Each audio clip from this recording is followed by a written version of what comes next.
No, not again. I'm not arguing that with you, Barry. Totally wrong. The song's all about getting older, making the soul-crushing transition from innocence to experience. You know, dumping all that toxic positivity and being realistic about your life. 2, 3, 4. All your dreams will slide into the sea. No, man, that's not how it goes. See, it's actually a PSA designed to encourage people to wear condoms. 2, 3, 4. Barry's crotch is riddled with disease. Brr, smartass. Very clever, but you're not about to ruin my fun. Today we're analyzing one of Barry's certified bangers. And we want to thank one of our viewers, the Chris Jackson Show, for making the suggestion. Yeah, good form there, Chris. I trolled your YouTube profile and I dig that 80s playlist, brother. Okay, folks, it's time for old Wolfgang Petersen's 1984 classic, The NeverEnding Story, starring, well, a bunch of people who stopped appearing in movies decades ago. Now, the screenplay is based on a 1979 novel by German author Michael Ende. In the book, just like the film, the framing narrative takes place in the real world. Our protagonist, Bastian, is overweight and unpopular. Get back in there! No, not again! He is neglected by his father and his absent mother, so he escapes into the world of books. Yeah, she's not absent, Barry. Bastian's mother's dead. Quit trying to make this about you. Okay, well, in the film version, Bastian ain't so fat, but he does spend most of his time getting the piss beat out of him by the other kids. So, where the hell are we supposed to be? What is this, Scranton? And don't act like you've been to Scranton. Most of the street scenes were shot in Vancouver. And I'll tell you the scariest part of this movie. It's the fact that Bastian's dad is none other than goddamn Gerald Rainey. We can't let Mom's death be an excuse for not getting the old job done, right? Oh, no. He's got George Hurst for a dad?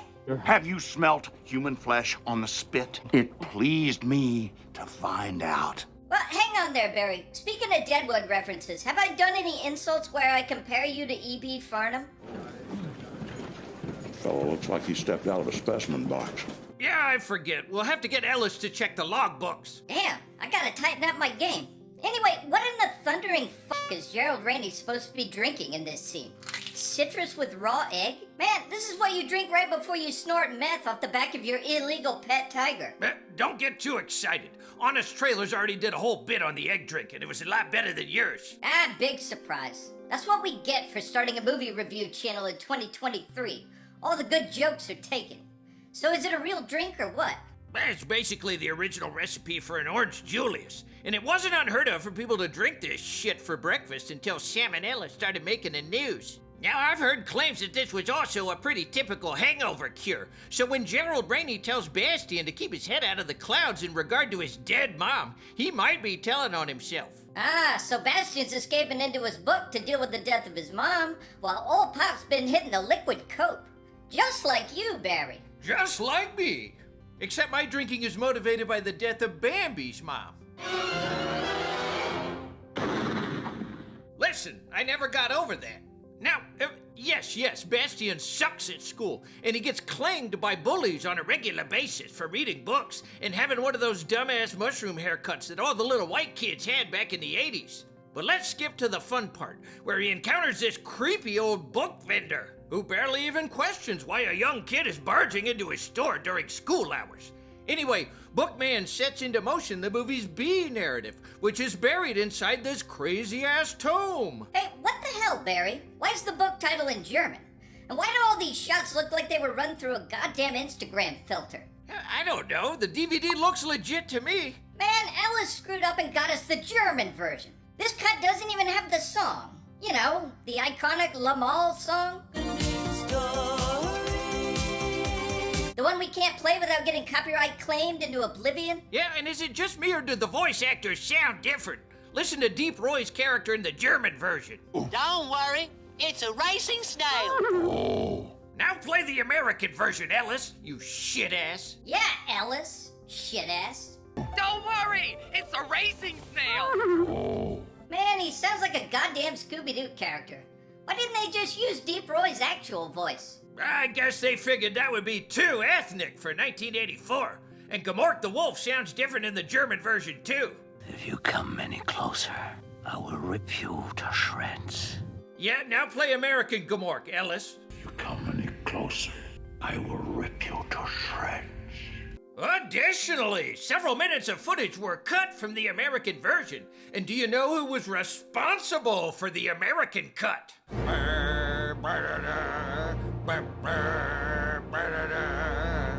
Oh, come on. It can't be him again. Just accept it. Spielberg was at least partially responsible for every single movie that was released from 1973 to 1994. Now, goddammit, Ellis, let's ditch that scheisse German version. Give us the real shit. Oh, yes, that's more like it, baby. Woo, this is the real shit. See, folks, it's not at all depressing to return to the movies you enjoyed as a child. No siree, it's very fulfilling, and everything holds up just perfectly. Now, if you're watching this video, you already know the drill.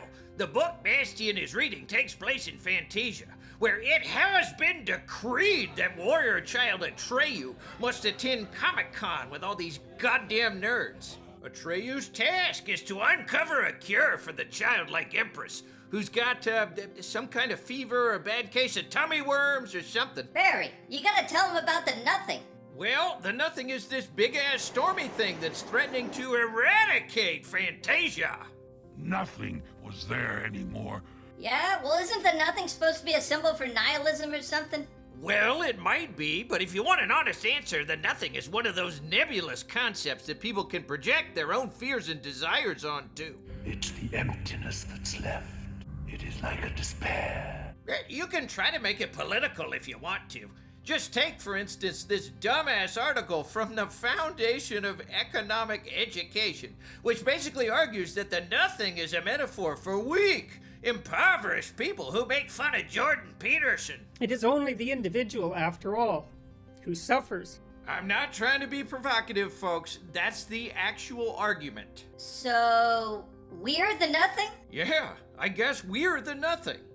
Anyway, back within the movie's reality, we're led to believe that the human characters, like Bastian's boomer-ass father, are showing an inclination to devalue the power of fantasy and imagination.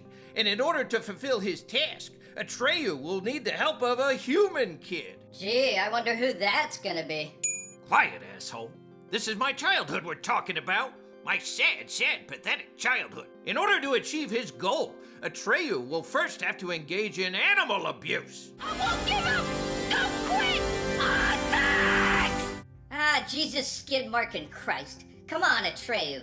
Never lead your horse through the swamps of sadness. Even the goddamn Rockbiter knows that. Barry, how hard did you cry when you first saw this scene? Well, it's not as sad when there's no sound. But why would you watch it without sound? Because we didn't have TV when I was a kid.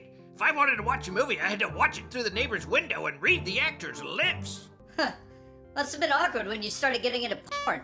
Well, I'm sorry I wasn't born into a rich family. We didn't have all the luxuries that you had, like a fancy TV or those tubular things that pump out water. Anyway, the creatures in this movie really rock my hammock, especially Morla, the big-ass horror turtle. God, it's like Mitch McConnell knocked out Gary Oldman's character from Hannibal. Remember, Barry? Cordell! Cordell! Yeah, now listen up as this dank-ass turtle drops one of the greatest apathy quotes of all time. We don't even care whether or not we care. Oh, yes. We love you, Morla. Anyway, the world's most disaffected Testadine directs Atreyu to the Southern Oracle, some 10,000 miles away. And it's also during this scene we learn that Bastian is being interpolated into the very book he's reading. Yeah, we'll talk more about Barrett Oliver later on, but you gotta admit, the kid's a solid actor. But unfortunately, Atreyu's endurance is F tier. He can't even make it out of the mud. Nearly gets his throat ripped out by Gmork the wolf. Yeah, but he gets saved by Falkor, the luck dragon. I like children. Oh, yeah. Let me stop you right there, Alice. Because these tasteless jokes have already been done, and they're all over YouTube, which makes us joke thieves. Oh, well, I guess Ellis and I didn't realize there was a damn copyright on making fun of Falkor. Hey, it's still funny to us, you frumpy old bitch. No, it was never funny in the first place. There's nothing inappropriate about Falkor's behavior. You were unconscious, and you talked in your sleep. Meanwhile, back in Vancouver, young Bastian is... Yeah, well, he's lying around the school's highly plausible attic, reading a book. I mean, what do you want? Poor Barrett Oliver must have been pissed that he didn't get to play Atreyu. The NeverEnding Story is filled with a rogues gallery of oddballs and outcasts, including these two lovable old farts, Engiwook and Urgle. Nice synopsis there, Peter Travers. Did you rip that garbage line directly from IMDb, or did you make Ellis do it for you? Hey, Barry, you know, with each passing week, you look more and more like the Baron from those Dune movies, so maybe tone it down a bit. So Urgle is played by Patricia Hayes, It has to hurt if it's to heal. who played the old sorceress Finn Rizal in Ronnie Howard's movie Willow. Who are you? Who are you? Yeah, her voice was annoying as hell in Willow, but I actually think she kinda rocks in NeverEnding Story. But that's no reason for you to fall out of the basket again. Oh. And as far as Engiwook goes, well, he moves in scientific circles. Now, I'm not entirely sure how scientific observation works in a world that's populated with sentient rocks and flying dog dragons, but I like to think that... Ad break! Time to get paid!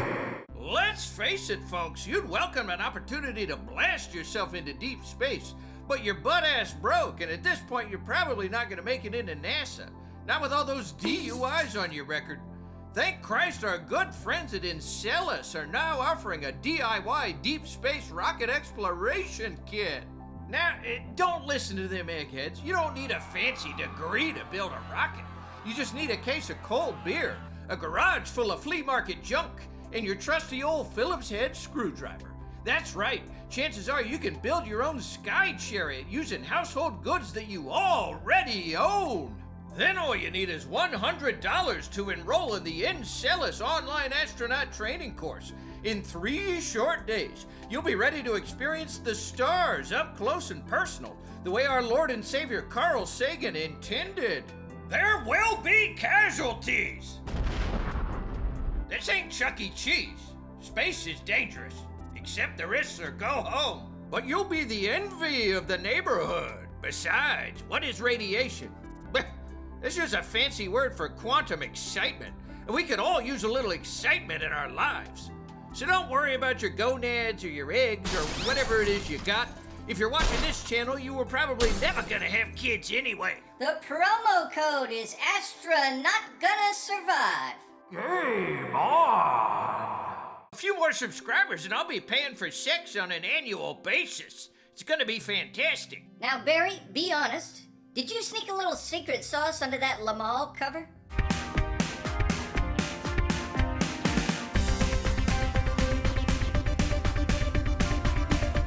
I'll never tell. Hey folks, did we mention that NeverEnding Story follows the overall structure of Joseph Campbell's hero's journey? Nah, Barry, you neglected to mention that. And you look like a low-T version of Wallace Shawn. Brrr! Inconceivable! Listen, a lot of movies can be understood through the hero's journey structure. It's not actually all that special. We already explained how this theory works in our breakdown of Willow. It can be argued that Atreyu's most poignant belly of the whale moment occurs in the swamps of sadness, when he realizes he's a dirty little horse killer. The rest of the film involves atonement, as well as many important trials and thresholds, including the Southern Oracle and its well-defined nipples. Atreyu must demonstrate unwavering self-confidence, otherwise the Sphinx will cauterize his ass. Atreyu does falter, but he survives. Wait, that's all you got, Barry? You don't have some kind of thematic analysis? Because it seems to me this scene is all about the terror of being observed at the deepest level. I mean, the whole shtick is that the Oracle can see who you really are. We get to witness the violence that would result from being understood in a totalizing manner. People talk casually about wanting to feel seen, but even if we could somehow observe one another in a comprehensive manner, it wouldn't be liberating. It would actually be destructive. Brr, that's a dumb analysis. It's not about that. The Oracle scene was part of a subliminal army recruitment campaign. Back in the 80s, they were desperate for enlistees, and they needed to reach that nerdy-ass Dungeons & Dragons demographic. Barry, I think the syphilis has officially made its way into your brain. Bro, I told you saran wrap doesn't work.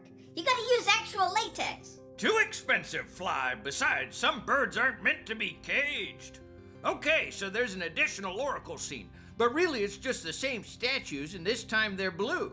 You know what? We're gonna fast forward to the scariest scene in this movie, where Atreyu has his final confrontation with Gmork. Now, if you're interested in an extended dialogue between Gmork and Atreyu, you may want to check out the German version. I have stalked him for so long. I am almost too weak to kill you. The gist is that Gmork identifies himself as Servant of the Nothing, the destructive force that threatens to annihilate Fantasia. Well, why is Gmork helping the Nothing? How is that a win for him? Yeah, I'm glad you asked that clearly non-scripted question, Fly. Because people who have no hope are easy to control. Yeah, that's actually not remotely convincing. People aren't easier to control when they lack belief. If anything, it's the opposite. People are far easier to control once they've been gassed up with a big load of emotionally charged rhetoric and ideology. Well, that is correct, Fly. Reminds me of that famous quotation from Steven Weinberg. Left to their own devices, you'd have good people doing good things, bad people doing bad things. But in order to get good people to do bad things, you need... Religion? Not so loud, asswipe. Our subscribers are mostly Mormon, and you will not ruin this for me. Okay, fine. Now stop showing off that big-ass gut and tell us about the wolf. Atreyu slays the wolf. He wins. It's all very abrupt, and Noah Hathaway was injured quite badly during the filming of this scene. But to be fair, I'm pretty sure Gmork suffers a stroke right before he makes his big move. Yes, I am! Yeah! Anyway, let's cover the ending. We know Fantasia's fallen apart, and Falkor, the I-need-an-adult dragon, scoops up Atreyu just in the nick of time. The Nothing has destroyed just about everything, but we venture into deep space to discover that the Ivory Tower is still intact. Good old Atreyu gets some FaceTime with the childlike Empress, who mentions that they'll need the help of Bastian, which is the exact f***ing message that Atreyu has been trying to deliver? What the hell, childlike Empress? My horse died. I nearly drowned. For what? To find out what you already knew? Yeah, Barry's right. That's a bunch of bullshit. It was the only way to get in touch with an Earthling. Okay. They're trying to say that the only way to get Bastian invested in Fantasia's fate was to employ the power of reading. And by extension, we, the viewers, become interpolated into the story as we witness Bastian getting dunked on by the more popular kids. They were with him when he hid from the boys in the bookstore. Anyway, the childlike Empress needs a new name. Otherwise, what little remains of Fantasia will crumble. But why does she need a new name? What's wrong with childlike Empress? Yeah, that's a fair question. Jesus, log jamming Christ, who wrote the rules for this f***ing place? I mean, wouldn't this have happened before at some point? How many names has she been through at this point in the story? All right, everybody knows the rest. Bastian offers her the name of his dead mother, which is Moonchild.